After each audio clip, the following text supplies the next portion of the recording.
Well, hello, everyone. My name is Daryl Ford. I am an attorney here in Atlanta with a pastor's heart, pastored for the better part of 8 years. And I'm thankful to be invited to be a part of this important conversation with Be the Bridge.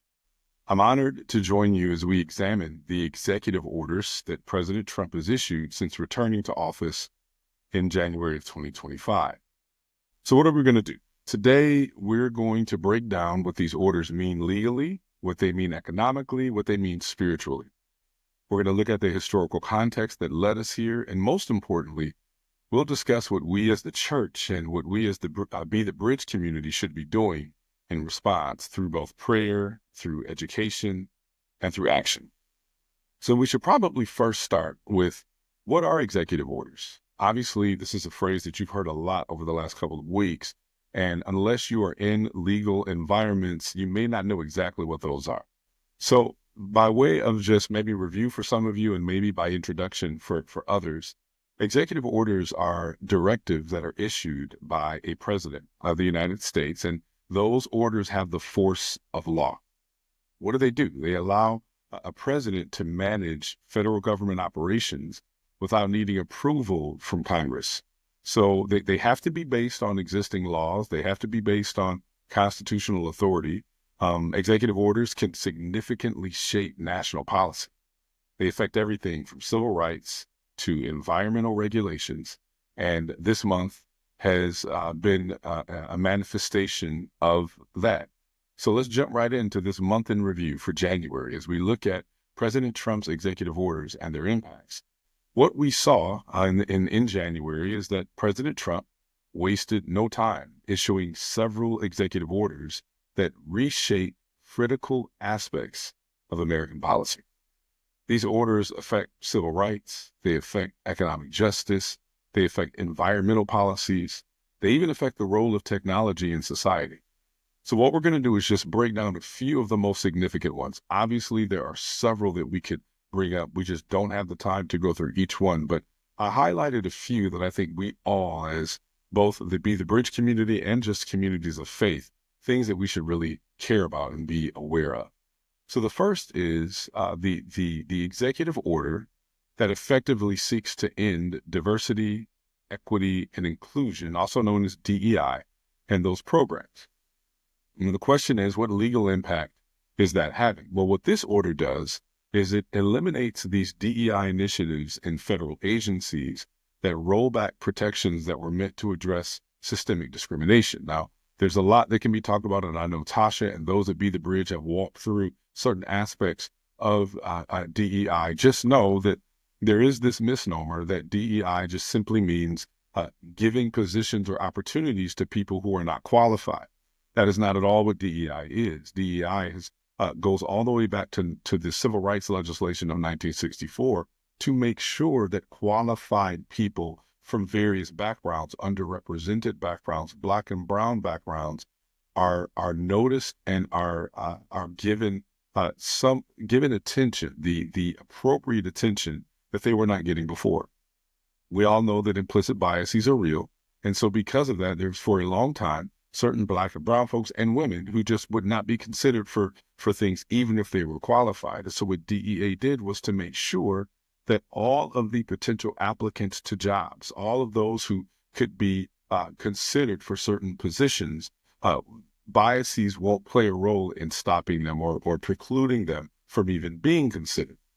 And so what these things do are effectively what these executive orders are doing, or the goals, are to roll back those protections, right? There were things in place to address systemic discrimination, and these DEI initiatives have helped to do that, and now those are being rolled back. Now, understand that there are lawsuits that are already being filed, arguing that dismantling these programs violates civil rights protections. And so the people understand the legal impact of those executive orders.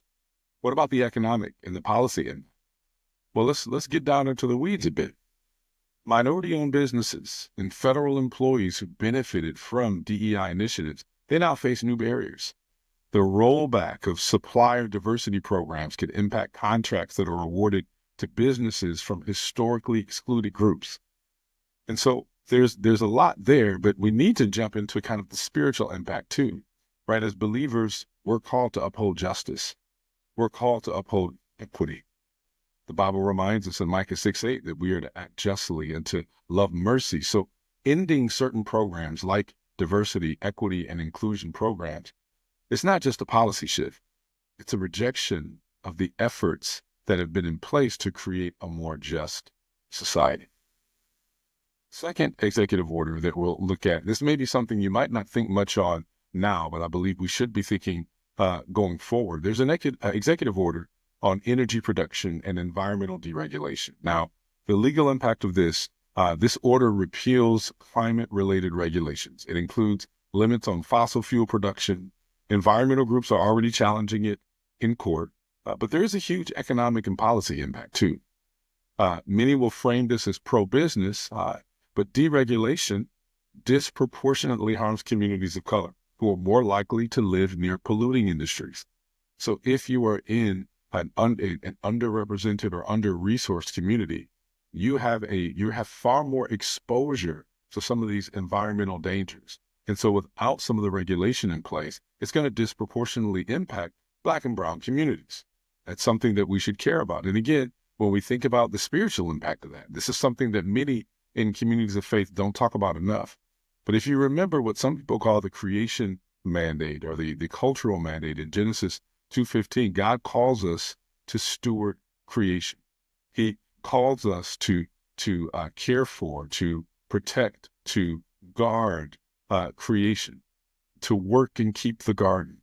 And so what that means is we are supposed to care and steward God's creation well. So rolling back environmental protection ignores our responsibility to care for the earth and those most vulnerable to pollution and climate change. And so those are things that we absolutely should be paying attention to.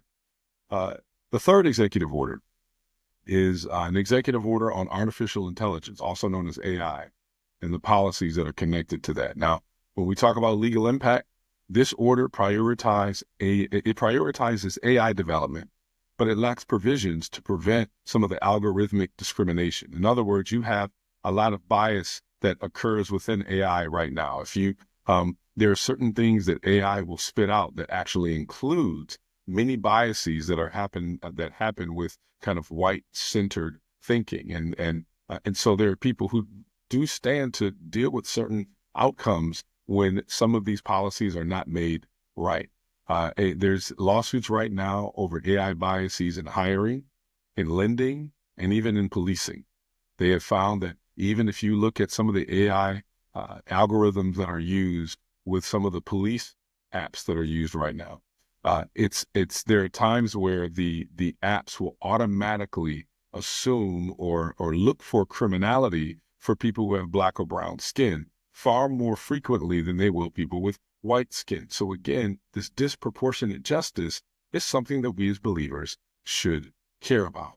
When we think about economic and policy impacts there, we realize that AI can either create new economic opportunities or it can widen the racial wealth gap. So without safeguards, marginalized communities may be disproportionately harmed by some of the AI-driven decision-making. What's the spiritual impact there? Well, justice requires that we use technology ethically. Proverbs 31:8-9 calls us to speak up for those who cannot speak for themselves. How AI is developed and how it's deployed will shape future opportunities. It's going to shape future inequalities. Now, how do we get here? Historically, what's the significance how should we understand the significance of some of these executive orders? You can't really understand how significant they are if you don't understand historically how we got here, why certain policies were in place to begin with. So let's start with something that I think many in the audience are familiar with.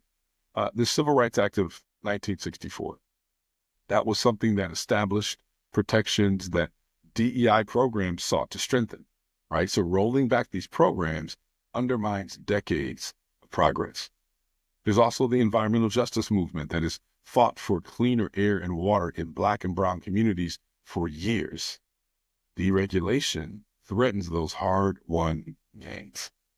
And even the use of AI discriminatory practices, that's not new. As we said, facial recognition software used disproportionately against people of color has already led to wrongful arrests and biases in policing. Now, if you've been with Be the Bridge for any period of time, you know what I'm going to say is true. The struggle for justice has never been easy. Every gain has been met with resistance, but we are called to persist. The role of the church, the role of Be the Bridge and this community, how should we really respond? We give you 3 ways. First, this shouldn't be a shock to anyone. Prayer. We need to pray for wisdom. We need to pray for discernment. These decisions that are being made today will have lasting consequences. We need to pray for justice to prevail in these legal challenges against these executive orders. We need to pray for our leaders, both government officials as well as grassroots organizers, those who are standing in the gap for those vulnerable communities. We need to pray. Second, we need to be educated and prepared. We need to be educated. We need to learn about how these policies affect our communities. You know, many people will think that hatred towards other people requires some demonstrative form of animus that we have against another person. But honestly, I've seen some people put it this way. Sometimes the best form of hatred is apathy and indifference. We need to learn how certain communities will be impacted by certain policies. I don't know a better way to more holistically love your neighbor than to care about how your neighbor will be governed and provided for. We need to stay informed about legal battles and how to support advocacy efforts. We need to understand the role of the church in advancing justice. We need to be biblically literate and civically engaged.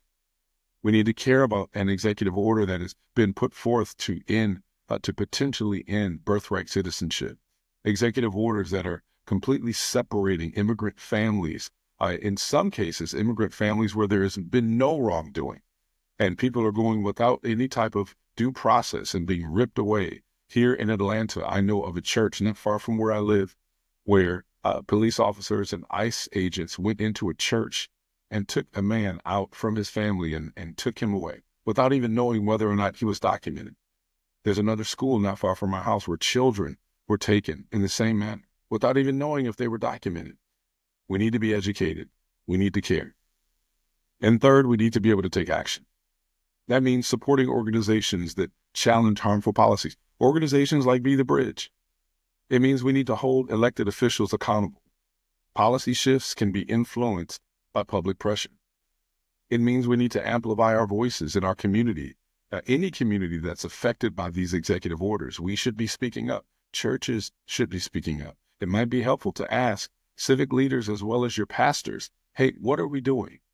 Is there any statement that we can make? Is there any way we can show up at some of these civic meetings, these town hall meetings, to talk about what approaches are being taken? How do we encourage our communities and our churches to engage in justice work, whether it's environmental stewardship, whether it's racial equity, whether it's ethical tech policies? These executive orders, they represent a challenge. But it's not an end to the fight for justice. Why? Because we serve a God of righteousness who calls us to be his hands and his feet. We all know Galatians 6:9 tells us, let us not grow weary in doing good, for at the proper time we will reap a harvest if we do not give up. So may we be a people who pray, who educate ourselves, and who take action. Because justice work is gospel work. God bless you, and we look forward to this conversation ahead.